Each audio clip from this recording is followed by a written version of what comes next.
Chapter है ना, है बहुत सिंपल। नाम है इसका रेट लॉ। ठीक है, चलिए इधर देखेंगे क्लास के सभी बच्चे।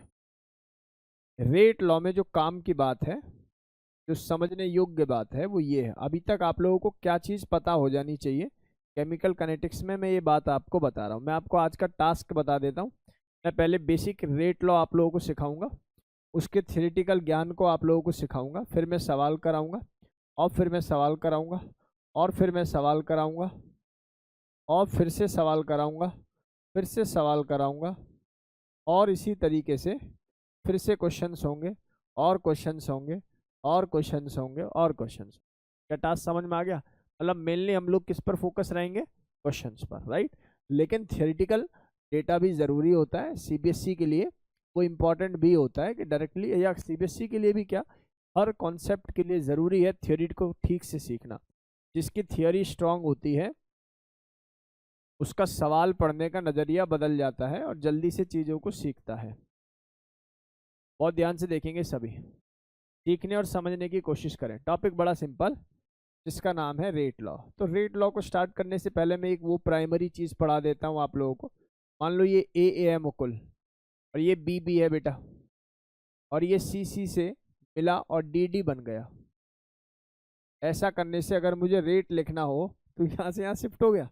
इधर ही बैठ, इधर ही बैठ, इधर बैठ, तू बातें करता उधर से, इधर बैठ।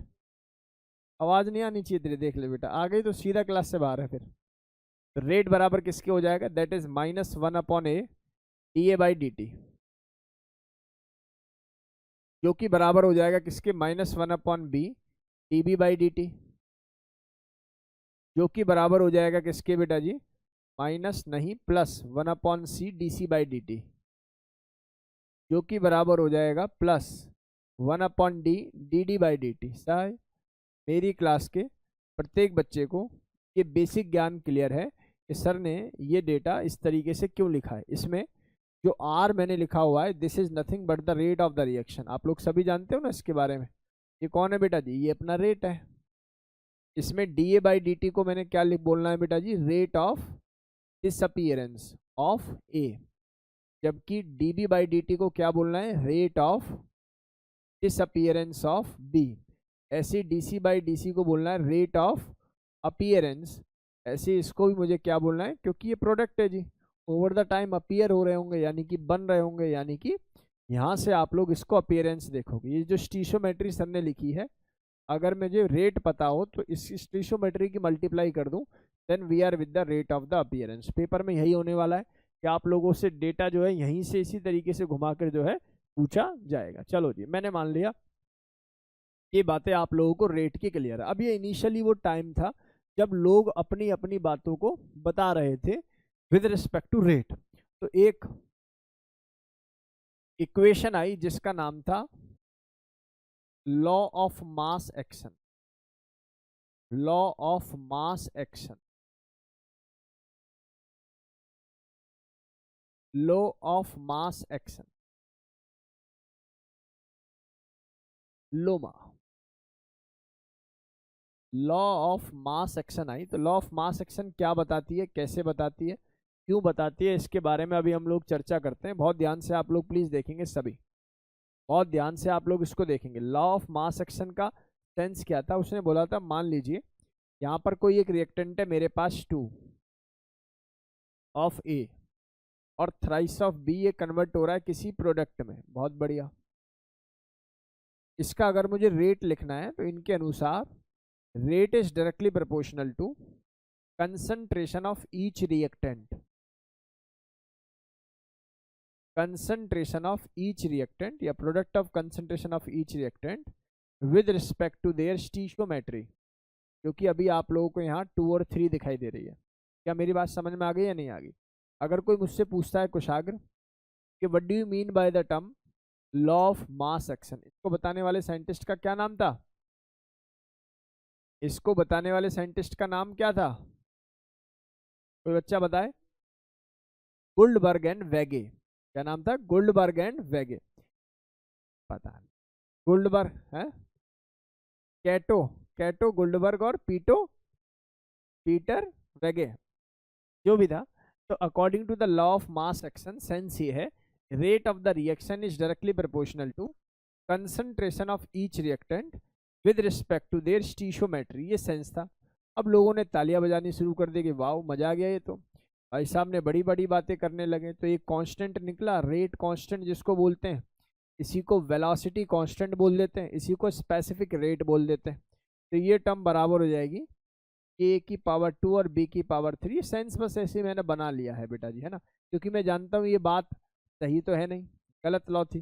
सर क्या पेपर में कोई ऐसा पूछ सकता है according to the law of mass action को एक्सप्लेन करो? नहीं, लॉ ऑफ मास एक्शन का सेंस बस इतना हिस्सा है। According to this law, rate of the reaction is directly proportional to concentration of each reactant with their stoichiometry या with their power of their stoichiometry. ठीक है ना, तो सर सेंस तो हमें क्लियर हो गई। तो सर एक काम करें, उस जमाने में ना, उस जमाने में और भी सारी चीजें पूछी जा रही थी। जैसे एक साइंटिस्ट आए, उन्होंने बोला कि यार एक काम करना, जैसे ये ए है और ये बी है, ये दोनों आपस में मिले और ये प्रोडक्ट में कन्वर्ट हो गए, किसी में प्रोडक्ट सी प्लस डी जो भी है, प्रोडक्ट्स या प्रोडक्ट में कन्वर्ट हो गए, इसका रेट लिखना। तो फिर से वैगे ने बोला कि रेट लो जी के, ए की पावर 1 और बी की पावर कितना आ गया 1, ये वैल्यू आ गई। लोग खुश हो गए, बोले बहुत बढ़िया बात है यार, ये तो बहुत बेहतरीन आदमी है, इसने तो एक ही बारी में ऑर्डर वॉर्डर सबको एक्सप्लेन कर दिया, रेट इक्वेशन को ही एक्सप्लेन कर दिया।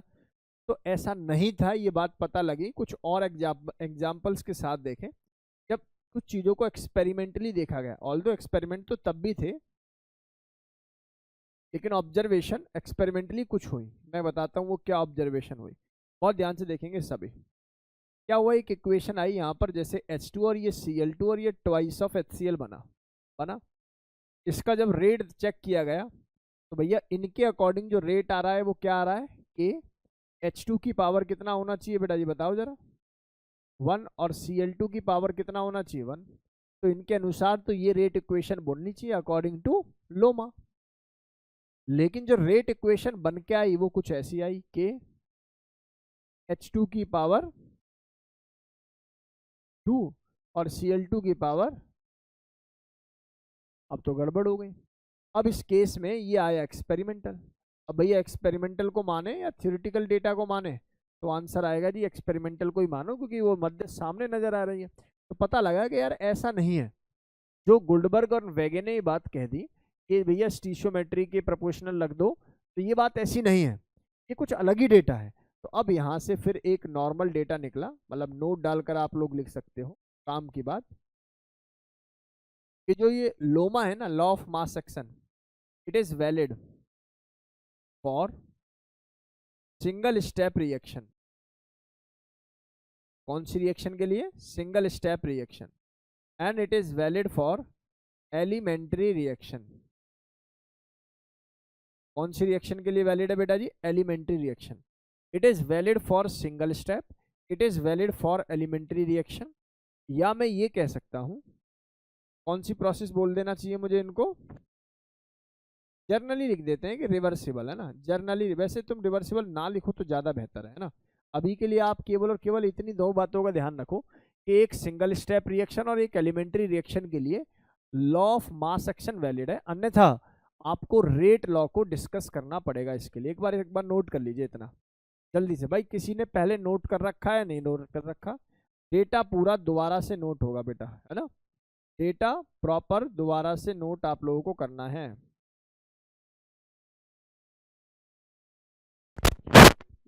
नहीं, कॉम्प्लेक्स रिएक्शन जो होगी उसमें इंटरमीडिएट बनते हैं। अब वो रिएक्शन कभी भी सिंपल स्टेप या सिंगल स्टेप नहीं होगी।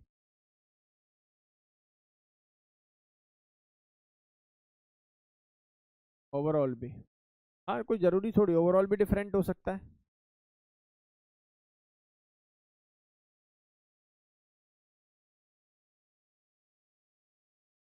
हाँ भाई, ऑनलाइन सभी स्टूडेंट्स पूरी ईमानदारी के साथ बोर्ड पर देखें।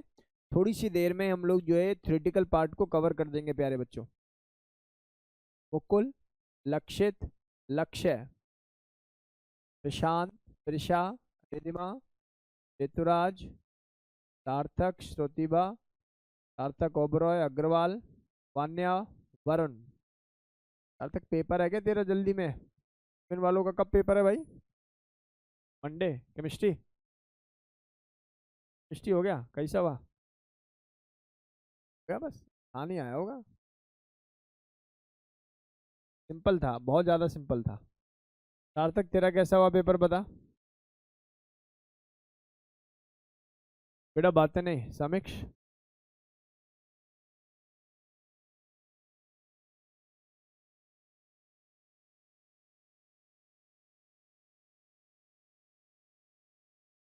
चलो जी, डन।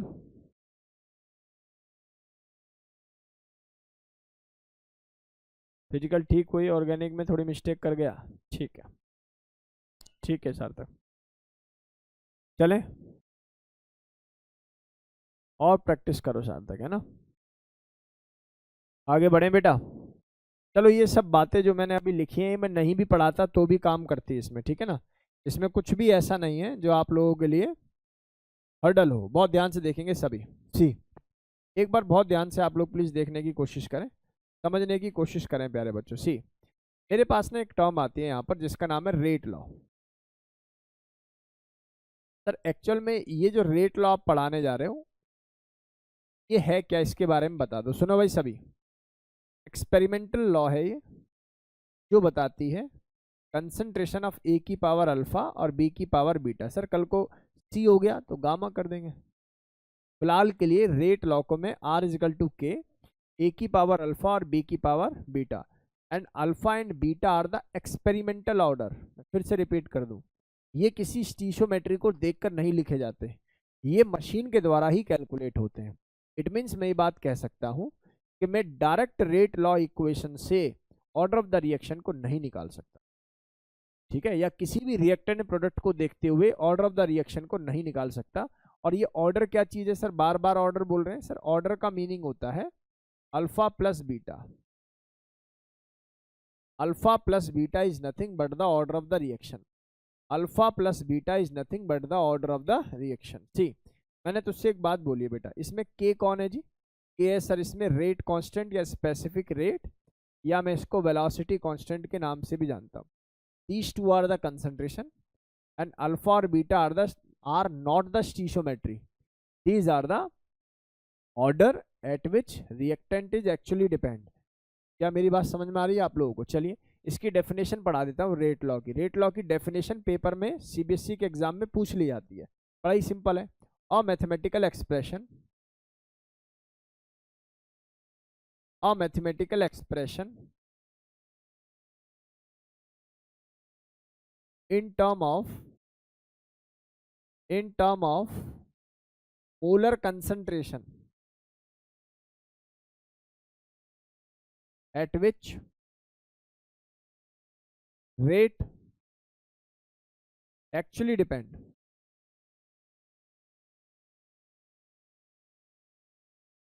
क्या मैं समझा पा रहा हूं बेटा जी कि ये क्या है? बेसिकली एक mathematical expression in the term of molar concentration eight which rate is actually depend. चलिए इधर देखेंगे सभी। सी बेटा जी, काम की बात अब मैं स्टार्ट करने जा रहा हूं, कृपया करके ध्यानपूर्वक सुने। सी, और मैं लिख चुका हूं कि इसको ऑर्डर बोल देते हैं, एन से डिफाइन कर लेते हैं, अल्फा प्लस बीटा। सी, सी मैंने तुमसे बोला कि तुम्हारे जीवन में, और ये जो ऑर्डर है it may be positive, may be negative, may be neutral, may be fractional. तो इसमें ये नहीं सोचना आपको कि भैया इतनी वैल्यू हो गई कि माइनस में कैसे चला गया, हो सकती है। सी, काम की बात सुनो, मैंने बोला भैया रेट का एक फॉर्मूला पढ़ा हुआ है तुमने, ये है के, ए की पावर अल्फा और बी की पावर क्या होता है बेटा जी? बीटा। बहुत बढ़िया। मैं तुझसे कह रहा हूँ बेटा इस रेट कांस्टेंट को डिफाइन करके देखा, तो आपका क्या आंसर होना चाहिए?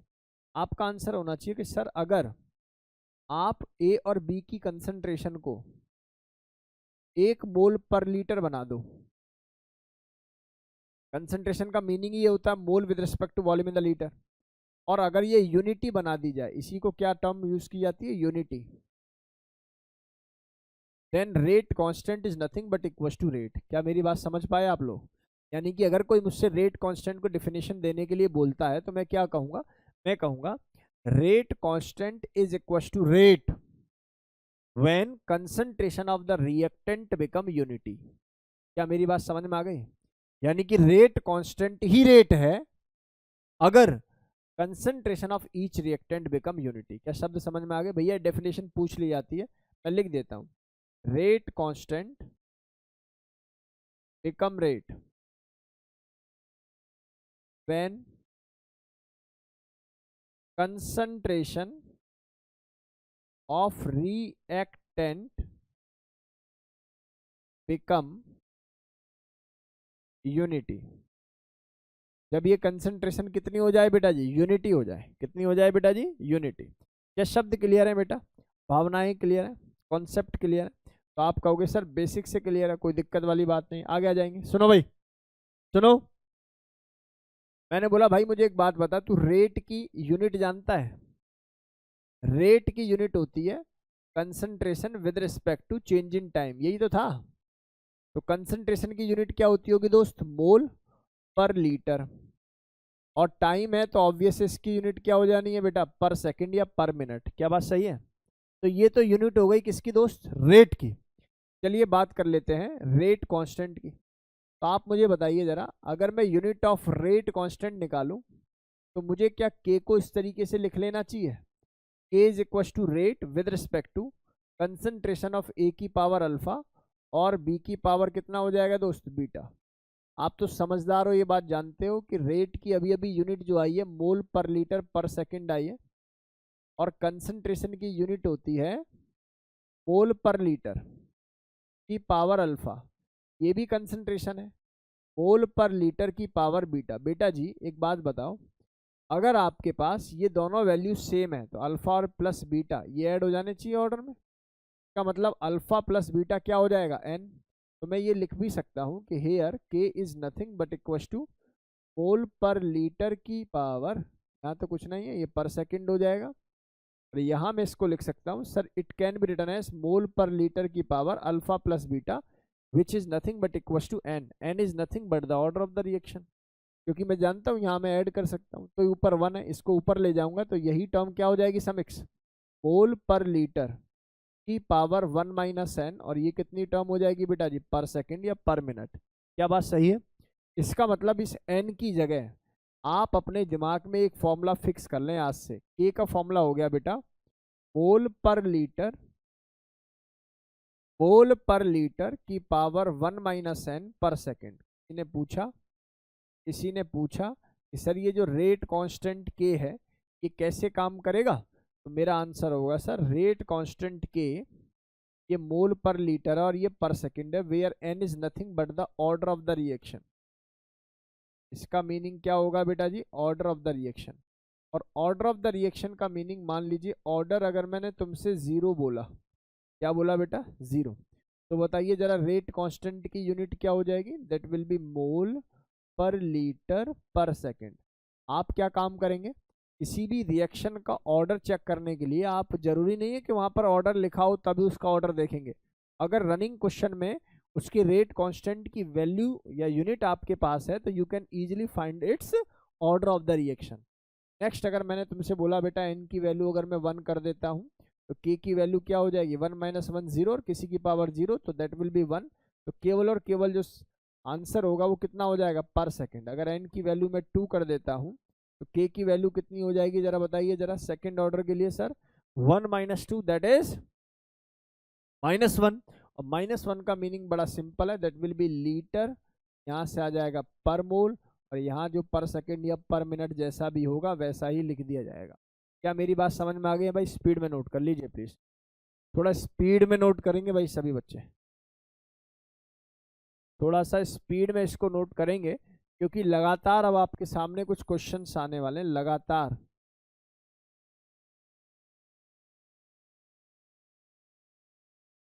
चले भैया आगे, प्यारे बच्चों आगे मूव किया जाए। न्यूक्लियर केमिस्ट्री कराएंगे, इसी के बाद रेडियो एक्टिविटी पढ़ाने की कह रहा है ना, पढ़ाऊंगा बिल्कुल। सी आगे देखेंगे भाई सभी। इसके बाद आगे मूव करते हैं प्यारे बच्चों। तो इसके बाद हमारे पास एक दो सवाल आते हैं, जरा देख लेते हैं सभी। पहला सवाल देखना भाई सभी, खुद से ट्राई करेंगे तो अच्छा लगेगा। सवाल है, for reaction A plus twice of B convert into twice of C the rate expression of the following. सोचो बेटा, कब अगर मेंशन नहीं है तो इसका आंसर क्या हो जाना चाहिए आपके अकॉर्डिंग? जो आंसर ए कह रहे हैं वो गलत कह रहे हैं बेटा, क्योंकि जब तक मेंशन नहीं होगा कि रिएक्शन एलिमेंट्री है, रिएक्शन सिंगल स्टेप है, रिएक्शन सिंपल है, तब तक आप ए नहीं कह सकते। तो ऑर्डर एक एक्सपेरिमेंटल डेटा है। The right answer of this question is D, that we can't define. बोलो गेम समझ में आ रहा है कि नहीं आ रहा है? नेक्स्ट देखेंगे, फॉर ए एलिमेंट्री रिएक्शन। अब बोल दिया ना तो आप मान लेंगे कि एलिमेंट्री में जो वेगे लॉ थी और रेट लॉ है उनमें कोई अंतर नहीं है, यानी कि स्टीशियोमेट्री की जगह अल्फा बीटा को रखा जा सकता है, यानी कि अल्फा बीटा की जगह स्टीशियोमेट्री को रखा जा सकता है। अब मुझे बताइए A plus twice of B convert into twice of C, साफ पता लग रहा है the right answer of this question is A only. Yes और नो? नेक्स्ट देखिए जरा, पॉइंट नंबर 3 अगर आप लोग देखेंगे तो आपको समझ में आएगा, for a reaction A plus twice of B convert into C. अब फिर से क्या आ रहा है ये? अच्छा, अगर मेंशन ना हो कांट डिफाइन देन, तो फिर माननी पड़ेगी। अगर मेंशन ना हो कांट डिफाइन तो उस केस में हम लोग क्या करेंगे जी, मान लेंगे कि हाँ जी एलिमेंट्री रही होगी। तो एलिमेंट्री रही होगी तो इस सवाल का आंसर आई थिंक ए ही हो जाना है, ए इस सवाल का सही उत्तर हो जाना है। फिर बोलो गेम समझ में आ रहा है कि नहीं आ रहा? और ये सवाल मैंने इसलिए दिए हैं, इससे थोड़ा सा आपका जो है ना ब्रेन खुलेगा, आपको समझ में आएगा कि अगर इस टाइप का सवाल बन गया तो हम लोगों से कैसे सॉल्व होगा। सर क्या अभी इसको नोट करें आगे मूव करें? आगे ही मूव करेंगे, ठीक है ना? ये नोट कर लेंगे आप लोग, एक पेज का स्पेस दे देंगे 3 सवालों के लिए। नेक्स्ट हमारे पास आता है for a reaction. For a reaction ये आपको दे रखा है, find the unit of rate constant, यानी कि आपको इसकी रेट कांस्टेंट की यूनिट को फाइंड करना है। बेटा जी मैं तो एक बात जानता हूं, आप जरा खुद देखकर मुझे बताएं। आप एक बात बताइए, आपको किसकी यूनिट चाहिए? रेट कांस्टेंट की।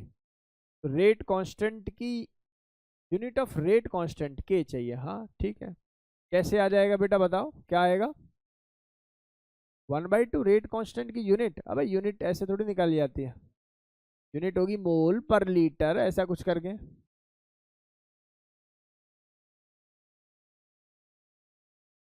देखो आप एक काम ना कर लो, आप एक काम करो, देखो तरीके तो बहुत हैं, बाकी तुम ऐसे भी इसको देख सकते थे। सुनो भाई, क्या मैं इस पिक्चर को ऐसा लिख लूँ, are is equal to K, A की पावर कितना हो रहा है बेटा 1/2, और बी की पावर कितना हो रहा है जरा बताओ -1, हो रहा है नहीं हो रहा?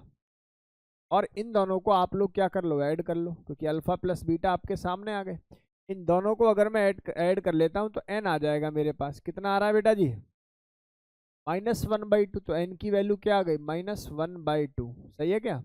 अच्छा अब आप लोग के का फॉर्मूला पहले से ही जानते हो, that is mole per litre की पावर 1 - n और पर सेकेंड। आप खुद बताइए, यहाँ से जब इस वैल्यू को पुट करोगे क्या ये 3/2 नजर आएगा आपको? तो इसका मतलब तो आंसर हो चुका। तो आंसर क्या हो जाएगा सर? मोल की पावर 3/2, लीटर की पावर -3/2, और यहाँ से को मैं देखूंगा तो कितना हो जाएगा पर सेकेंड। देखना गलती तो नहीं है कोई, समझ में आ रहा है ना? यहाँ तक कोई डाउट किसी बच्चे को ना हो। नेक्स्ट हमारे पास तुम्हें रेट कांस्टेंट की वैल्यू दे रखी है, ऑर्डर फाइंड करना है। फिर से वही बात कि सर रेट कांस्टेंट की यूनिट क्या होती है हमारे पास? मोल पर लीटर की पावर 1 - n, और ये है पर सेकेंड। आप इसको कंपेयर करा लो। तुम्हें क्या चाहिए बेसिकली? तुम्हें चाहिए बेसिकली यहाँ से मोल की पावर -2, लीटर का स्क्वायर चाहिए, और ये पर सेकेंड। अच्छा एक बात बताओ, इसमें तो कोई दिक्कत ही नहीं है, ठीक है जी। मैं यहाँ क्या वैल्यू रखूँ कि लीटर +2 में आ जाए? तो सर मुझे लगता है कि n की वैल्यू या पूरी ये जो वैल्यू है, अगर ये -2 हो जाए तो काम बन जाए। ऐसा ना, क्योंकि -2 होने का मतलब है मोल भी -2 में आ जाना, लीटर भी उल्टा हो जाना। तो इसका मतलब n की वैल्यू आइडियली क्या हो जानी चाहिए? 3। तो ये third order of the reaction का आप लोगों को रेट कांस्टेंट की वैल्यू गिवन है। क्या जो मैंने बताया वो समझ में आया प्यारे बच्चों? बताइए, क्या ये बेसिक फंडामेंटल बातें मेरी क्लास के बच्चों को क्लियर है? ऑनलाइन स्टूडेंट बताएं भाई। आसान है सवाल, मुश्किल बिल्कुल भी नहीं है। इफेक्टिवली आप लोग ये क्वेश्चंस जो है सीख गए हैं, कोई दिक्कत नहीं है इन दोनों सवालों में, बहुत ही बेसिक सवाल। चलिए अगला सवाल बताएंगे तो अच्छा लगेगा। ये सवाल क्या कहता है पहले इसको समझे। उन्होंने बोला है कि यार एक इक्वेशन दे रखी है, ये अच्छा सवाल कहूंगा मैं। Twice of N2O5 convert into 4 of NO2 plus O2। आपसे ये तीन जो है इंडिविजुअली डिसअपीयरेंस अपीयरेंस की कोई इक्वेशन सजा के दे दी with respect to K1 K2 K3। अब आप लोगों से क्या पूछ रहे हैं, आपको रिलेशन बताना है K1 का, K2 का और K3 का। सोचो, पहले मैं टाइम दूंगा आप लोगों को पूरा 1 मिनट। 1 मिनट तक आपसे कोई सवाल नहीं करूंगा, पूछो जल्दी, करो जल्दी से। सबके सामने बता दूं क्या दिक्कत है। चलो, इस पूरी इक्वेशन में अगर मैं देखता हूं प्यारे बच्चों, तो आपको क्या चीज फोकस करके रखनी चाहिए, आपको ये फोकस रखना चाहिए रेट बराबर हो जाएगा -1/2। तू तो अपने फिजिक्स के नंबर बताएगा नहीं है ना, जब खबर बाहर से आएगी तो तुझे क्या लगता है मुझे पता नहीं लगेगा। इसके बहुत अच्छे नंबर आए ना तेरे अभी बेटा। रेट बराबर होगा -1/2 d of N2O5 with respect to dt which is equal to plus 1/4 d of NO2 with respect to dt। जो अपना बेसिक लॉ है वो तो यही कहता है भाई, 1/1 d of O2 with respect to dt से ऐसा। आप कहोगे सर बात बिल्कुल सटीक है, सिंपल है, बेसिक है। इधर देख अक्षत बेटा, ये पूरी बात देख जरा, इन्होंने दे रखी है कहीं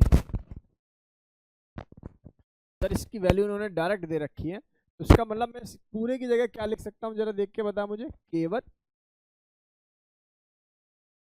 N2O5 divided by 2, is it okay. और इसकी जगह बता मैं क्या लिख सकता हूँ, it is K2 N2O5 with respect to कितना आ जाएगा यहाँ 4। और इसकी जगह क्या लिख सकता हूँ बेटा जी, इट इज K3 N2O5। बोलो हाँ या ना में जवाब दे दो। आप कहोगे सर बात बिल्कुल ठीक है यार, सब कुछ तो हो गया। आप देखना क्या बताना है तुझे, कुछ नहीं, ये तो बेसिक हो गया। अब तो यहाँ से K1/2 कर दे, यहाँ K2/4 कर दे, यहाँ K3/1 कर दे। मान ले अगर वो K1 K2 में रिलेशन पूछ रहे हैं, आंसर तो हो चुका, इन तीनों में रिलेशन पूछ रहे हैं, तो सबको 4 से मल्टीप्लाई कर दे। 4 से मल्टीप्लाई करेगा तो 2:1:4 इस सवाल का आंसर हो जाएगा। अदरवाइज मान लो कि नहीं दो में रिलेशन पूछ रहे हैं K1 K2 में, तो ठीक है ना, K1/2 और ये K2/4, यहाँ से डिवाइड करके 2 आ जाएगा, 2 इधर चला जाएगा। K2 is the twice of K1। इसी तरीके से इनको भी निकाल ले, 4 टाइम हो जाएगा। बोलो गेम समझ में आ रहा है कि नहीं आ रहा, क्या यहाँ तक डेटा समझ में आ रहा है कि नहीं आ रहा, कोई दिक्कत यहाँ तक नहीं होनी चाहिए। आसान सवाल है, बेसिक सवाल है निखिल, शाबाश। तभी से सवाल हो गया होगा ऐसा मानकर मैं चल रहा हूँ, और होना भी चाहिए। आसान सवाल है बिल्कुल। बेटा एक बात बतानी है आपको, सुनो सभी, ये जो मैंने लिख रहा हूँ ना, ये कंसंट्रेशन, बेसिकली कंसंट्रेशन का मीन जो वैल्यू, मतलब इसका जो मीन है basically mole with respect to volume in the litre है। सुनो ध्यान से, क्योंकि मोलारिटी है। और प्रेशर होता तो प्रेशर को प्रेशर की टर्म से डिफाइन करते, फिर वो आपको क्या बोलते हैं, STP वाला प्रेशर वाला एक रूल है, उसको फॉलो करना होता, PV = nRT को। तो ये N/V लीटर है बेसिकली। सी मैं तुझसे बोलूँगा बेटा, अगर तू वॉल्यूम को बढ़ाएगा और मोल को कांस्टेंट रखेगा तो बेटा जी ये वाली वैल्यू क्या हो जाएगी, घट जाएगी। ऐसा कब होता है, जब वॉल्यूम बढ़ जाए और मोल भी ना बढ़े। कब होता है ऐसा, तो इसी टर्म का नाम होता है, इलेक्ट्रोकेमिस्ट्री में पढ़ा होगा, डाइल्यूशन। पढ़ा है कि नहीं पढ़ा, क्या पढ़ा है आप लोगों ने, डाइल्यूशन। तो क्या होता है दोस्त ये डाइल्यूशन, तो डाइल्यूशन का मतलब बड़ा सिंपल सा है कि जैसे जैसे मान लो आपने पानी और चीनी से एक वो बना दिया शरबत, अब उसमें जब चीनी डालोगे तो आप मोल डाल रहे हो सॉल्यूट के, लेकिन जब पानी डाल रहे हो तो मोल ऑफ सॉल्यूट जितने थे उतने ही रहेंगे, केवल और केवल क्या बढ़ा, वॉल्यूम। वॉल्यूम बढ़ा तो कंसंट्रेशन क्या हो गई जी, कम हो गई। मैंने बोला वॉल्यूम डबल हो गया तो कंसंट्रेशन को क्या मानकर चलूंगा, हाफ मानकर चलूंगा। तो ये डेटा अपने दिमाग में बिल्कुल प्रीफिक्स होना चाहिए आप लोगों को कि हाँ ये बात हमें आती है। चलिए ये बात नोट हो गई होंगी, ऐसा मैं मानकर चल रहा हूँ। अगला सवाल आप लोग ट्राई करेंगे खुद से, या कहो तो मैं एक सवाल पहले करा देता हूँ इस टाइप का, इसके बाद आप लोगों से ट्राई कराऊँ। मैंने बोला फॉर ए रिएक्शन, एक रिएक्शन है जो कि फर्स्ट ऑर्डर है विद रिस्पेक्ट टू ए। अब ये एक्सपेरिमेंटल है, वो बता रहा है कि भैया पहली जो ए है वो फर्स्ट ऑर्डर को फॉलो करता है। तो आपको सबसे पहला काम करना चाहिए था रेट लॉ की इक्वेशन में रेट = K ए की पावर 1 रख लो पहले ही चुपचाप, क्योंकि इक्वेशन यही कह रही है। और second order with respect to B, अब कह रहे हैं calculate new rate for each of the following, हर किसी के लिए रेट की वैल्यू को कैलकुलेट करो, जिसमें से पहला एक्सप्रेशन है expression for rate, rate is equal to K, A की पावर 1 और बी की पावर कितना आ जाएगा 2। अब चलो सर ये तो हमारा हो चुका। फिर बोला गया if concentration of A increases by 2 type, समझना बात को, कह रहे अगर ए की कंसंट्रेशन को मैं 2a बना दूं मेरे भाई, इस वैल्यू को यहाँ पुट करके देख ले, तो जो नया रेट आ रहा होगा वो क्या आ रहा होगा, देखो जरा 2a और ये b का स्क्वायर, इंक्रीजेस 2 टाइम का मतलब है इंक्रीजेस ट्वाइस है ये सेंस, ठीक है ना, का सेंस क्या है बेटा जी, इंक्रीजेस ट्वाइस है ये। बहुत ध्यान से देखेंगे सभी। तो मुद्दे की बात यह है कि यहाँ से जो ये टर्म यहाँ पर मेरे पास आ रही है, तो ये कितनी आ जाएगी, ये आ जाएगी मेरे पास 2 बाहर हो जाएगा, के ऐसे आ जाएगा, ए की पावर कितनी आ जाएगी 1 और बी की पावर कितनी आ जाएगी 2। आप ये पूरी बात बताइए, क्या ये पूरी बात यही आर है? अगर ये आर है तो क्यों ना मैं इसका ऐसा लिख दूं twice of R, where R dash is nothing but equal to twice of R. क्या मेरी बात समझ में आ गई? ऐसे ही कल को अगर मैं यहाँ पर ऐसा करने लगूं, both A and B concentration get double, तो बताइए जरा आर डैश की वैल्यू ऊपर वाले फॉर्मूले में रख देता हूँ, तो ये 2a हो जाएगा और ये कितना हो जाएगा 2b की पावर कितना 2, तो ये 4 है, 4 इंटू 2 यानी कि 8 टाइम्स ऑफ ये k, और a की पावर कितनी 1 और b की पावर कितनी हो जाएगी 2, which is nothing but initial r, तो it get equals to 8r। बोलो हाँ या ना में जवाब दो। कल को मैंने तुमसे बोला भैया डी के बारे में बात कर लेता हूँ, तो बोले volume of container become half. बेटा अगर वॉल्यूम हाफ हुआ होगा तो सोचिए, अगर किसी का वॉल्यूम क्या हो गया आधा, तो कंसंट्रेशन कितनी हो गई होगी डबल। आइडियली ये ऊपर वाला ही आंसर हो गया। क्या मैंने सही बोला है भाई? वॉल्यूम अगर आधा हो गया तो कंसंट्रेशन कितनी हो गई, डबल हो गई ना, सीधा सा सेंस है। Next, if both and B, A and B become half, A and B दोनों ही अगर आधे हो जाएं तो क्या हो जाएगा? आप चल रहे ना बेटा, थोड़ा सा कंसंट्रेट होके बैठना पड़ेगा तुम्हें। काम किया है, काम करेंगे, ये बात बस बोलेंगे माइक में। ये भी हाफ और वो भी हाफ, तो ये हो जाएगा 1/2 और ये हो जाएगा 1/4। तो मैं ये बात कह सकता हूँ कि यहाँ जो r डैश आएगा इट इज r/8। बोलो गेम समझ में आ रहा है कि नहीं आ रहा? सर ये दुनिया के सबसे सिंपल सवाल होते हैं, सबसे सिंपल, इनमें कुछ करना ही नहीं है। अगर 1-2 सवालों की प्रैक्टिस होगी तो आप लोगों से सवाल निकलना ही निकलना है, और अगर ऑप्शन गिवन है तो पक्का निकल जाएगा, तुरंत सीधी वैल्यू पुट करो आंसर आ रहा होता है, राइट? तो हिट एंड ट्रायल भी आप लोग जो है इसमें यूज कर लेते हैं। सर ये नहीं, अगर इंक्रीज बाय 2 टाइम है तो ये कुछ गलती से लिख दिया है क्या मैंने? If concentration of A increases twice है, ए की कंसंट्रेशन को मैंने ट्वाइस किया, 2 टाइम्स का मतलब यहाँ ट्वाइस है बेटा जी, है ना, ये सेंस है। 2 टाइम्स इंक्रीज का मतलब क्या है? कौन सी अंग्रेजी पढ़ रहे हैं? वो तो ठीक है, वो तो ट्वाइस मैंने बोल ही दिया। हाँ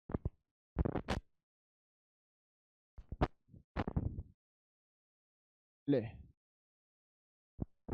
अब ठीक है,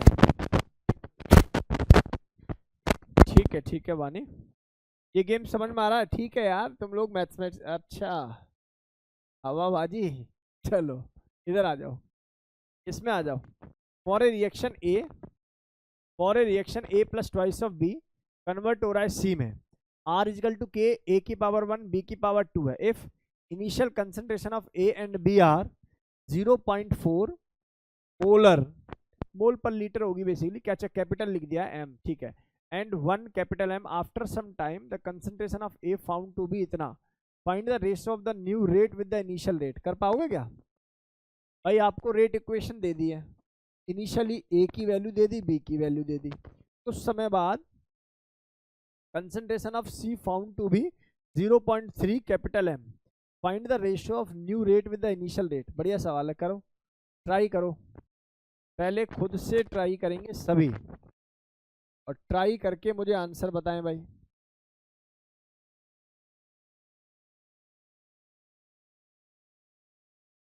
है तो आंसर भी आ जाना चाहिए, सोचते हुए जाना चाहिए, दोस्तों आना चाहिए इनके बारे में सोचते।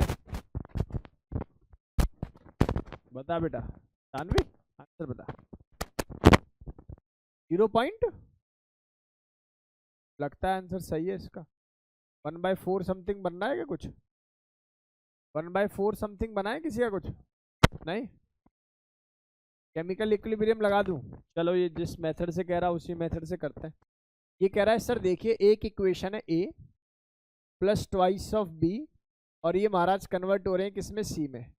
जब समय 0 था इनिशियली, तो नौ ध्यान से भाई, जब समय 0 था यानी कि इनिशियली ए की कंसंट्रेशन कितनी दे रखी है बेटा? 0.4 और उसी समय बी कितना था बेटा? 1। उस समय ऑब्वियस जब रिएक्शन स्टार्ट ही नहीं हुई तो प्रोडक्ट कितना लिखेंगे हम लोग? 0। लेकिन एट ए टाइम टी इसमें से कुछ घटेगा, सही है सर? अच्छा जो इसमें से घटेगा उसमें इसमें कितना घटेगा कोई बच्चा बताए मुझे? सर देखो यहाँ 1 से 2 रिएक्ट कर रहा है तो यहाँ अगर x घटा है तो यहाँ 2x नहीं घटना चाहिए बेटा? ट्वाइस रिलेशन है ना। क्यों बेटा वैभव? भाई यहाँ से बेटा 1 से 2 हो रही है कोई चीज़, x से कितनी मिलेगी आपको? 2x मिलेगी। ऐसी एक x 1 से कितना हो रहा है? 1 हो रहा है, तो x से कितना मिलेगा? x। बोलो गेम समझ में आ रहा है? अब सवाल को पढ़ते हैं। कह रहे हैं after some time the concentration of C found to be इतना। ओके, अगर इन्होंने 0.3 इसको दे दिया है दोस्तों, ये पूरी बात कितनी हो जाएगी? 0.6। और ये पूरी बात कितनी हो जाएगी बेटा जी? पॉइंट क्या, 1 मिनट, अच्छा 0.3। आप बताइए ये वैल्यू कितनी आ रही है एट ए टाइम टी? 0.1। ये कितना आ रहा है? 0.4। ये कितना आ रहा है? 0.3। अच्छा हमें तो रेट लिखना होता है, रेट का फॉर्मूला हमारे पास है के, इक्वेशन गिवन है। ए की कंसंट्रेशन इनिशियली कितनी थी? 0.4 की पावर 1 और पॉइंट नहीं है 1 है, 1 की पावर कितनी हो रही है बेटा जी? 2। ये हो गई इक्वेशन नंबर 1। इक्वेशन नंबर 2 बताइए जरा, ये के और ये हो जाएगा मेरे पास कितना? 0.1। सही लिख रहा हूँ ना? 0.1 की पावर 1 और ये कितना हो जाएगा दोस्त? ये हो जाएगा मेरे पास 0.4 की पावर कितना? 2। अब इन दोनों इक्वेशन में देखिए क्या चीज कट पिट सकती है, बताओ जरा। ये कट जाएगा थोड़ा थोड़ा सा, तो ये हो जाएगा हमारे पास कितना? ऊपर तो 1 ही आ गया, नीचे देखूंगा तो एक तो 0.4 बच रहा है और एक 0.1 बच रहा है, ऐसा ही है ना? क्या कह रहा हूँ? अच्छा वो देख लेंगे, वो तो बाद में कर लेंगे। Ratio of the new rate with the initial पूछा हुआ है ना, ठीक है। मतलब ये कह रहा है R2/R1 कर लो सर, तो R2/R1 भी कर लेंगे। तो ये वैल्यू कितनी आ जाएगी बेटा? ये आ जाएगी 4/100, यानी कि ये वैल्यू कितनी बन रही है बेटा जी? 4 × 10⁻²। ये आप लोगों का रेट आ जाता है। सभी को समझ में आ गया भाई? बताइए जरा। और रेट की यूनिट आप अपने भेजे में रखोगे, that is mole per litre पर सेकेंड। बोलो गेम समझ में आ रहा है कि नहीं आ रहा? यहाँ तक कोई डाउट किसी बच्चे को नहीं हो, बहुत आसानी से ये फंडामेंटल बातें बिल्कुल क्रिस्टल क्लियर है। अंशिका का आ गया था पहले ही आंसर, वेरी नाइस। का गलत आया बेटा, ढंग से कर, हो जाएगा। चलिए अगला सवाल करके दिखाओ मुझे जल्दी से, स्पीड में। आप लोग ये सवाल नोट कर चुके होंगे ऐसा मानकर चल रहा हूँ। अगला सवाल करेंगे भाई सभी, खुद से ट्राई करें, समय लग सकता है लेकिन समय लगाएं प्रॉपर।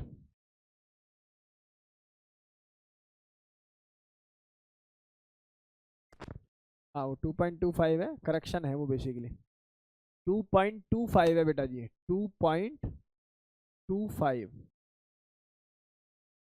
चलो भाई जल्दी से ट्राई करो भाई। कह रहे हैं in a reaction P plus twice of Q plus R convert into the product when concentration of P and Q are doubled then new rate become 4 time.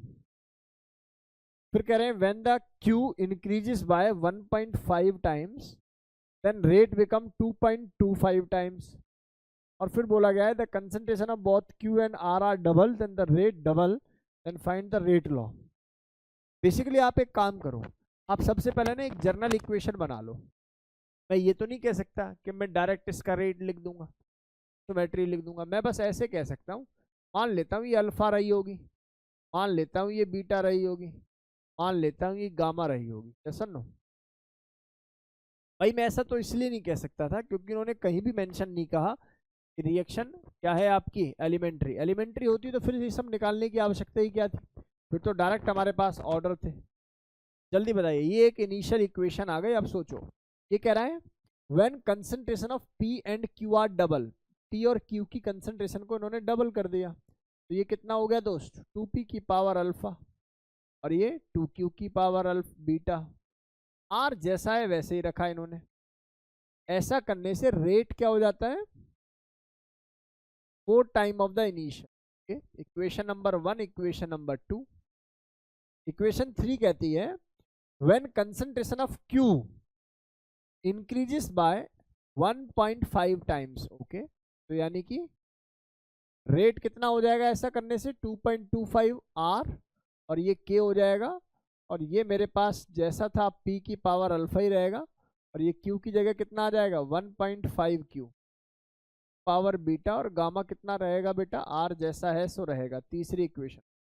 चौथी इक्वेशन है when concentration of Q and R are double then rate become double, तो ये twice of R लिखना, यहाँ K लिखना, P को जैसा है वैसे ही लिखना, इसको डबल कर देना और इसको भी डबल कर देना। भाई साहब ये एक हैवी कैलकुलेशन तैयार हो रही है, हैवी तो नहीं है वैसे, आप डायरेक्ट इसको सोच के समझने की कोशिश कीजिए। पहले अल्फा निकालिए, फिर बीटा निकालिए, फिर गामा निकालिए। अल्फा बीटा और गामा की वैल्यू को कैलकुलेट कीजिए। अल्फा बीटा और गामा की वैल्यू को कैलकुलेट कीजिए। कैसे करोगे आप सोचो जरा, टाइम ज़्यादा नहीं मिलेगा भाई इस सवाल के लिए। अगर इक्वेशन 1 इक्वेशन 2 को आप डिवाइड करोगे तो क्या क्या बचेगा सोचो।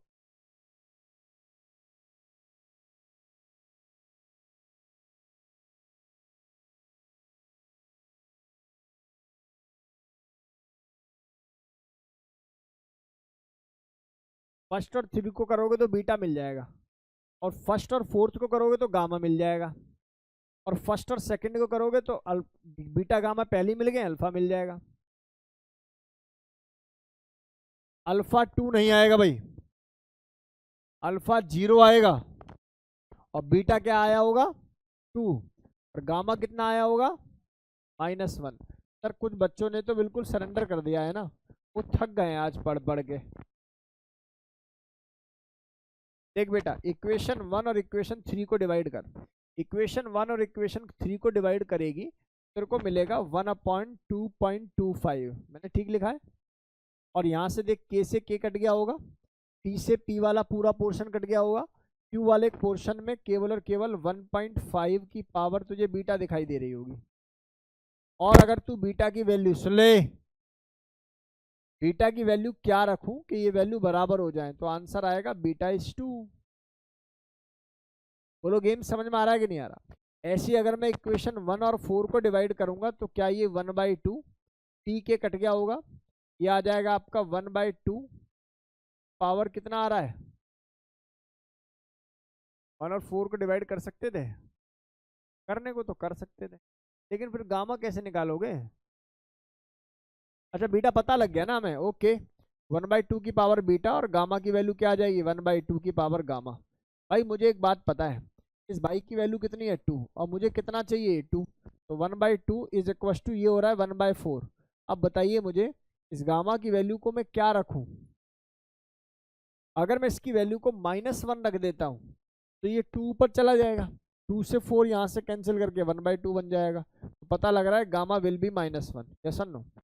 अरे बीटा भी आ गया, गामा भी आ गया, अल्फा निकालना है, तो आपको क्या करना चाहिए, इक्वेशन 1 को इक्वेशन 2 से डिवाइड कर दो। अब कौन सी आफत आ जाएगी, बोलो हाँ या ना।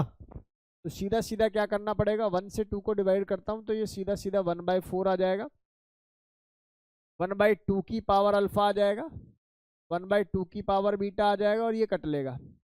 बीटा की वैल्यू पता है जो कि कितनी है बेटा जी 2, अल्फा की वैल्यू मुझे निकालनी है, ये 1/4 बनना चाहिए दोस्त, यहाँ से तो 1/4 बन ही रहा है। अब मुझे बताइए इसकी वैल्यू में क्या रखूं कि 1/4 रहे। इसी की पावर अगर 0 हो जाए तो वो 1 माना जाता है, इसका मतलब आइडियली गामा अल्फा की जो वैल्यू रहेगी वो कितनी रहेगी 0। होप क्लास के सभी बच्चों को ये बेसिक पिक्चर समझ में आ गई होंगी, इसमें कोई दम नहीं है। कोई कहता रहे कि भैया इसमें बहुत ज़्यादा दम है, नहीं है दम, आसानी से बेसिक सवाल है सॉल्व हो रहे होंगे। मैंने आप लोगों को बेसिक डेटा जो है सिखा दिया। अब मैं एक आध सवाल और आप लोगों को दे देता हूँ और फिर एक शीट को आप लोगों को प्रोवाइड करूंगा। बहुत ध्यान से आप लोग प्लीज देखेंगे, सभी आसान है, मुश्किल तो बिल्कुल भी नहीं है। चलिए, determine the order of the reaction. You have to determine the order of the reaction. थोड़ा सोचेंगे समझेंगे। ट्वाइस ऑफ ICl दे रखा है, प्लस H2 के साथ I2 निकल रहा है और ट्वाइस ऑफ HCl बन रहा है। वेयर इनिशियल कंसेंट्रेशन आप लोगों को दोनों की गिवन है, ICl की और H2 की, and rate is also given to you. अब दोनों वैल्यू पता है, you have to calculate the order of the reaction. It means you have to calculate the alpha and beta. मैं कभी भी आप लोगों को यही सजेस्ट करूंगा, जब भी ऐसा सवाल आता है तो पहला उद्देश्य आपका ये होना चाहिए कि रेट लॉ इन जर्नल लिख लो। इन जर्नल का मतलब है ये ICl है पावर अल्फा और एक H2 है कि पावर बीटा। अब सारी इनकी भावनाओं को इन्हीं में सजाते चले जाओ। बाय द वे, अच्छे बच्चे को ये सब करने की भी आवश्यकता नहीं है, वो क्वेश्चन को देखते ही काटा पीटी शुरू कर देनी चाहिए। देखिए, आपकी जगह अगर मैं होता हूं तो मैं क्या सोचूंगा इस सवाल में। सी, मैं सबसे पहले ये देखूंगा कि भाई ये इसका जस्ट 2 गुना है ना, और यहां से इसको मैं मल्टीप्लाई करता हूं तो ये इसका जस्ट 2 गुना है। नहीं समझ में आ रहा? इसको मैंने 2 से मल्टीप्लाई किया तब ये बना, और इसको अगर मैं कितने से मल्टीप्लाई करनी पड़ेगी? 2 से ही, तब भी मेरे पास क्या बन जाएगा? ये बन जाएगा। सही है मेरे भाई? इसका मतलब मैं एक काम कर लेता हूँ, मुझे इक्वेशन 1 दिखाई दे रही है, इक्वेशन 2 दिखाई दे रही है, मैं इन दोनों इक्वेशन को ही डिवाइड कर लेता हूँ। तो देख, ये वाले दोनों पोर्शन कट गए, यानी कि 0.1 0.2 यानी कि 1/2 की पावर अल्फा, जो कि बराबर हो रहा होगा रोट में 1/2। तो आपको नहीं समझ में आ रहा कि अल्फा की वैल्यू क्या रखी जाए कि 1/2 आए? तो सर किसी, अगर 1 रख दो आप लोग सीधा, अल्फा की वैल्यू कितनी आ गई दोस्त? 1 आ गई। अब बीटा निकालना है, क्या कैलकुलेट करना है? We have to calculate the beta. और बीटा को कैसे?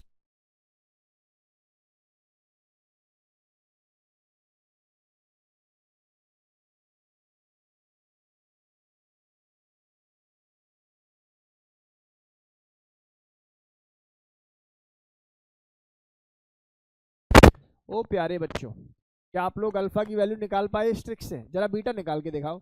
सर बीटा में बीटा को छोड़ना है, बीटा जो कटे ना, इसका मतलब क्या हो गया? आप एक काम करो, बीटा जो ना कटे वो इक्वेशन 1 इक्वेशन 3 ही बैठती है, तो इसको काटोगे तो ये कट लेगा अल्फा अल्फा। यहाँ से जो वैल्यू आ रही है, ये आ रही है मेरे पास कितनी? 2/1। तो हाँ या ना, की पावर बीटा, और यहाँ से देखता हूँ तो ये 2 ही आ रही है सर। अब आप देख लो सर, इसकी वैल्यू क्या होनी चाहिए? 1। तो यार अल्फा भी 1 है और बीटा भी 1 है, तो order of the reaction automatically कितना हो गया? 2। बोलो गेम समझ में आ रहा है कि नहीं आ रहा? अब देखो, इसमें हाथ पैर चलाने की ज्यादा आवश्यकता थी नहीं, आसानी से बेसिक सवाल क्लियर। डाउट है कुछ? पूछ, कोई डाउट नहीं है, बेसिक है। मैंने गलत डिवाइड किया क्या? कहाँ पे? इसमें? इसमें मुझे नहीं पता भाई, इसको 2 से बीटा, ये वाला बीटा ना। अच्छा, यहाँ क्या मैं रखूं कि ये बन जाए ये?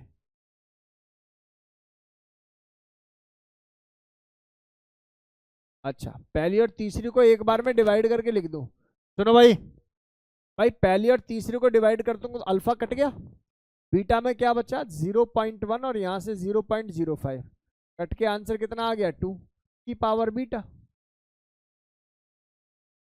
और यहाँ से क्या बनेगा मेरे पास? यहाँ से मेरे पास इन दोनों को तो डिवाइड कर रहा हूँ, ऊपर से 0.0015 और इसको 0.00075, ये भी 2।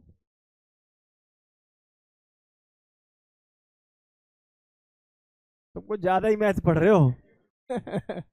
चलो कोई बात नहीं। अरे सही है ना, तुम लोग मुझे कंफ्यूज मत करो यार, पक्का ना? तो ये डेटा बायो वाले बच्चों ने कह दिया सही है, तो मतलब सही है। अब इससे नीचे नहीं जा सकते, है ना? इनसे नीचे नहीं जा सकते। चलो, तो दिख गया, बता दूं इसको? नालायको, चलो करो, कोई बात नहीं, करो, ट्राई करना है जरूर बेटा। आंसर तो दिख गया गलती से। क्या हो गया नीचे? ये जयती भी डाउट था। जयती तेरा डाउट था क्या उस सवाल में? यदि का डाउट होगा पक्का। यदि मैथमेटिकल एरर नहीं नहीं, अब तो मना करेगी। चलो चलो बताओ बताओ, बातें नहीं। भैया इस सवाल को कैसे करोगे सोचो।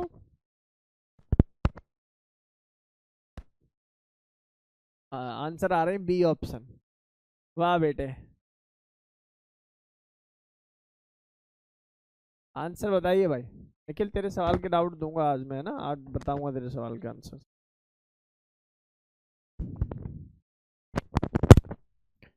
बताइए भाई। कह रहे हैं for a reaction A plus B convert हो रहा है C starting for the differential initial rate of the reaction फला फला फला फला दे रखा है भाई। देखो यार कितनी सिंपल सी बात है। सबसे पहला जो आपका कर्तव्य बनता है वो इस रिएक्शन को ऐसे लिखना, ए की पावर अल्फा और बी की पावर क्या है मेरे भाई। अच्छा कभी कभी क्या है ना यूनिट में घुमा देता है, तो याद रखना वो क्या काम करेगा, यहाँ कहीं मोलारिटी दे देगा, यहाँ कहीं मोल दे देगा रेट में। ठीक है, तो आपको ध्यान देना है उस समय कि कहीं ऐसा तो नहीं है कहीं किसी को मॉलिक्यूलर मास से मल्टीप्लाई, मतलब इनकी और इनकी यूनिट क्या रहनी चाहिए बेटा, सेम रहनी चाहिए। कंसर्न ये है। गेम समझ में आ रहा है। हो सकता है वो स्पीसीज के नाम दे दे और एक में मोलारिटी दे दे और एक में बस मोल दे दे। तो जब मोल स्पीसीज के नाम दे देगा तो मॉलिक्यूलर मास आपके पास आ जाएगा, मोल आपके पास है ही। डिवाइड करके फिर उसको कंसंट्रेशन में पहले कन्वर्ट कर लोगे और विद रिस्पेक्ट टू वॉल्यूम को जो है कन्वर्ट कर लोगे। हाँ जी, सवाल का आंसर आ गया क्या? आंसर तो आ ही गया है। देखिए कैसे आप लोग सोचेंगे इस सवाल के बारे में। एक बात बताओ, ये ए है ये बी है, सही है। इतनी सारी इक्वेशन दे रखी है बेचारों ने अल्फा बीटा के लिए, है ना। तो आप एक काम करो, आप ये देखो सबसे पहला उद्देश्य ये होना चाहिए अल्फा से अल्फा कट जाए, बीटा से बीटा कट जाए, मतलब कोई एक ना कटे ऐसे वाला। जैसे अभी मेरे दिमाग में क्या आ रहा है, सबसे पहले तो यही आ रहा है मेरे दिमाग में, कटेगा भाई, ये कटना चाहिए ना। और ये नहीं कटेगा तो ये सीधा सीधा 1/2 मेरे दिमाग में बैठ रहा है, यानी कि 1/2 की पावर ये अल्फा बैठ रहा है दोस्त, और यहाँ से बैठ रहा है 1/4। अब सोचो अल्फा की वैल्यू क्या रखूं ये 1/4 हो जाए। सर यहाँ 2 रख दो, हाँ या ना में जवाब दो भाई। इसको क्या रख दो, 2 रख दो, तो 2 रखते 1/4, तो ये ऑप्शन एलिमिनेट, ये ऑप्शन एलिमिनेट। अरे गेम समझ में आ रहा है। इसके बाद दूसरा देख लो सर, अब इस केस में मुझे चाहिए कि ये दोनों डिफरेंट हो, तो ये दोनों डिफरेंट क्या है, तो फर्स्ट ऐसा कर लो, फर्स्ट और थर्ड में करो कंपैरिजन, ये कट गया आपस में। तो यहाँ से कितना मिल रहा है, ये मिल रहा है ये मुझे, यहाँ से इसको देख रहे हैं तो ये मिल रहा है 1/2, और यहाँ से मैं इसको देख रहा हूँ तो कितना मिल रहा है मेरे भाई, कितना 1/2 ही मिल रहा है। बस तो बीटा की वैल्यू कितनी हो गई बेटा जी मेरे पास, 1 हो गई। बोलो गेम समझ में आ रहा है कि नहीं आ रहा। इस टाइप से ये खत्म सवाल आप लोग लगा लोगे। अब देखिए मेरी बात सुनिए, ये खत्म आपको इसलिए दिखाई दे रहे हैं क्योंकि आपको ट्रिक्स एंड टूल्स पता है। बाकी सीबीएसई में क्या करना, पूरा रेट इज इक्वल टू के, वहां मत कर देना ये सब उल्टी सीधी चीजें। वहां proper equation number 1, equation number 2, equation number 3, equation number 4, as we know that बहुत ज्यादा इस्तेमाल करना है आप लोगों को, ठीक है ना। According to law of mass action, इस टाइप से उल्टी सीधे वर्ड्स को आप लोग, अकॉर्डिंग टू रेट लॉ, वो बहुत जरूरी है मेरे भाई। चलो आंसर बताओ इस सवाल का। अब देर मत करना इस सवाल में भाई, इसका आंसर निकालने में देर मत करना, देर कर दी तो मतलब फिर सब वही है, डाक के 3 पात्र है। जल्दी से करो भाई, मुझे भी नहीं पता इसका आंसर, तुम्हें भी नहीं पता। देखे कौन जल्दी निकाले। आ गया, सोचो।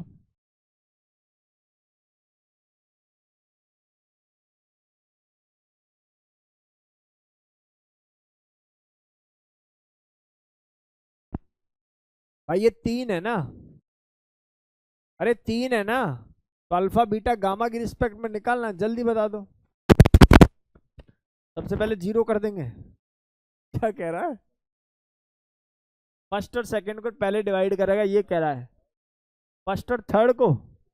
अरे फर्स्ट सेकंड को कर, फायदे में रहेगा, फर्स्ट सेकंड को करो। क्यों बेटा, भाई फर्स्ट सेकंड को अगर करोगे तो ये कटेगा और ये कटेगा, तो ये कितना आ जाएगा बेटा 1/2, और ये 1/2 और ये कितना आ रहा है 1, तो 1/2 की पावर कितनी हो जो 1 हो जाए 0, किसी की पावर 0 होती है तो 1 होता है, तो अल्फा बिकम, अल्फा क्यों, ये वाला बीटा बिकम 0।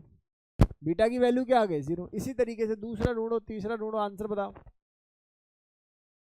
फर्स्ट थर्ड में भी कट रहा है, फर्स्ट और थर्ड में क्या क्या कट रहा है देख लेते हैं।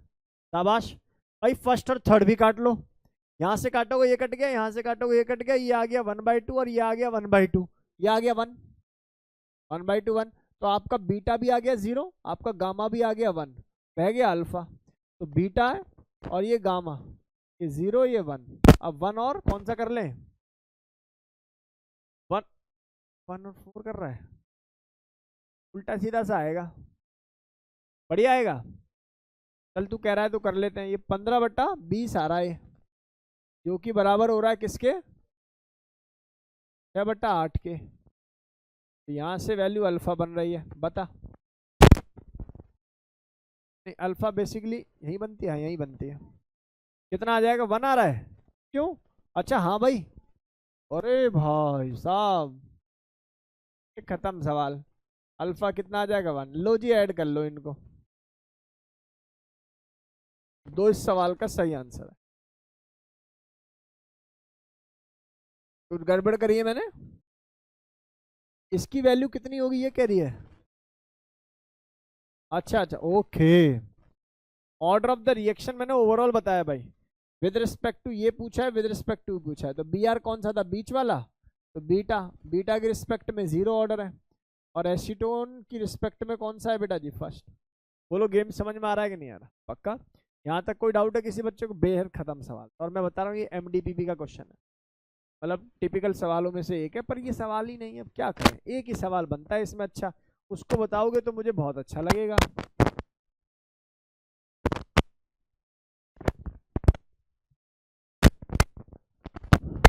चलो जी, रिएक्शन, रिएक्शन की भी जरूरत है।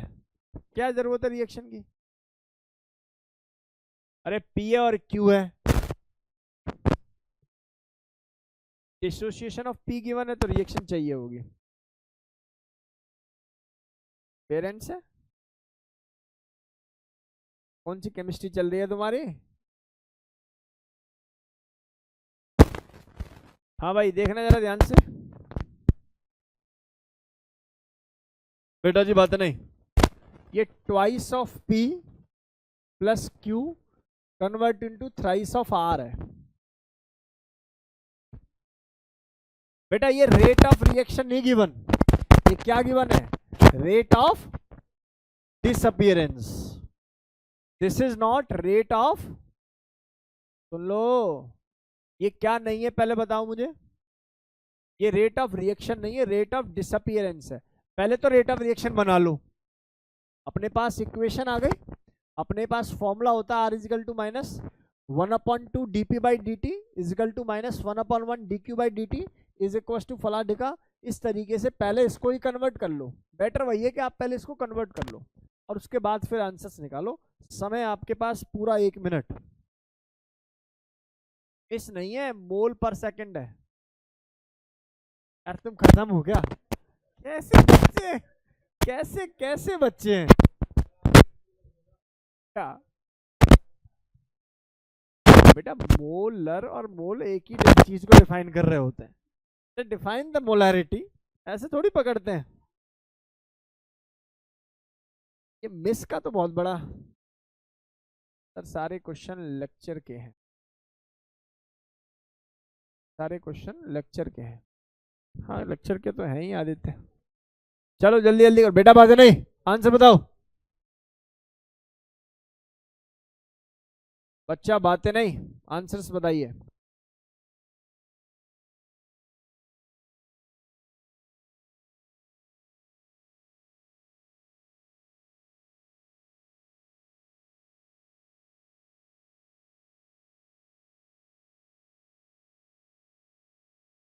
Tell me the right answer बच्चों। देखिए इस किसी बच्चे का आंसर अल्फा कितना है बेटा, अल्फा बता दो। अल्फा बीटा दोनों 1 1 आए क्या?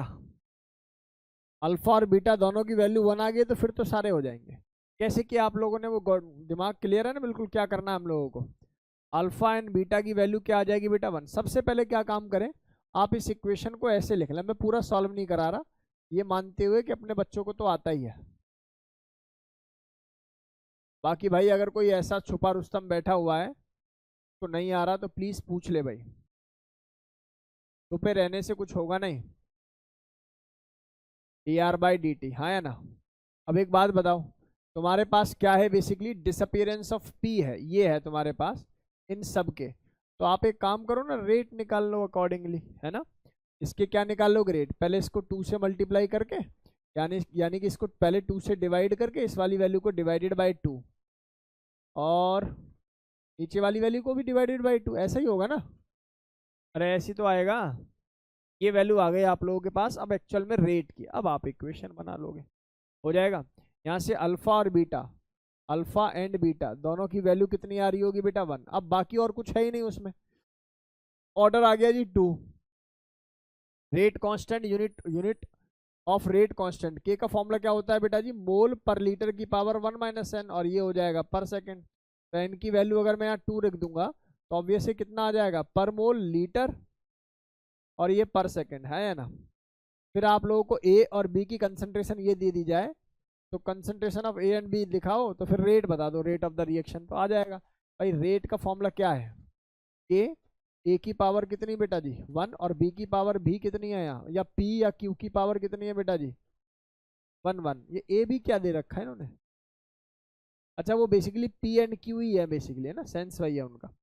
Rate of reaction of R in experiment 2, experiment 2 में रेट ऑफ द रिएक्शन बता दो, तो पर्टिकुलर कंसंट्रेशन के साथ इसकी वैल्यू को कैलकुलेट कर लेंगे, हो जाएगा मेरे भाई, पक्का। यहाँ तक कोई डाउट किसी बच्चे की दिक्कत नहीं होने देनी, व्हेन द कंसंट्रेशन, ठीक है बेटा। अब मैं आप लोगों को एक शीट दे रहा हूँ, थोड़ा स्पीड में आप इस शीट के आंसर्स को मुझे बता देंगे भाई, ठीक है। इस शीट एक फोटो खींच के एक पीडीएफ बना के मुझे भेजो, पीडीएफ बना के भेजो। इसके आंसर्स मैं अभी डिस्कस करूंगा, आप लोग जो है एक बार खुद से भी करने की कोशिश कीजिए भाई। एक एक शीट ले लो। ऑनलाइन स्टूडेंट्स, ऑनलाइन स्टूडेंट्स आपकी ऐप में, आपकी ऐप में अपने ऐप के एक्सेस में जाइए, वहां पर मैं इसको अपलोड कर रहा हूं बेटा, इसको मैं अपलोड कर रहा हूं। एक बार ऐप में आप लोग चले जाइए, मैं इसको अपलोड कर रहा हूं। हाँ क्वेश्चन नंबर 12 से है बेटा, 12 से 40 होंगे आई थिंक, 27, 27 कर दो जल्दी। अरे बहुत बेसिक सवाल है, जल्दी कीजिए।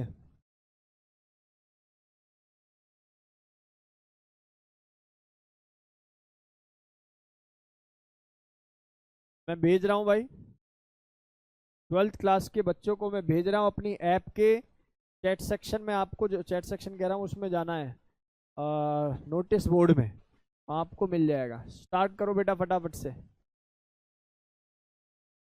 भेजा।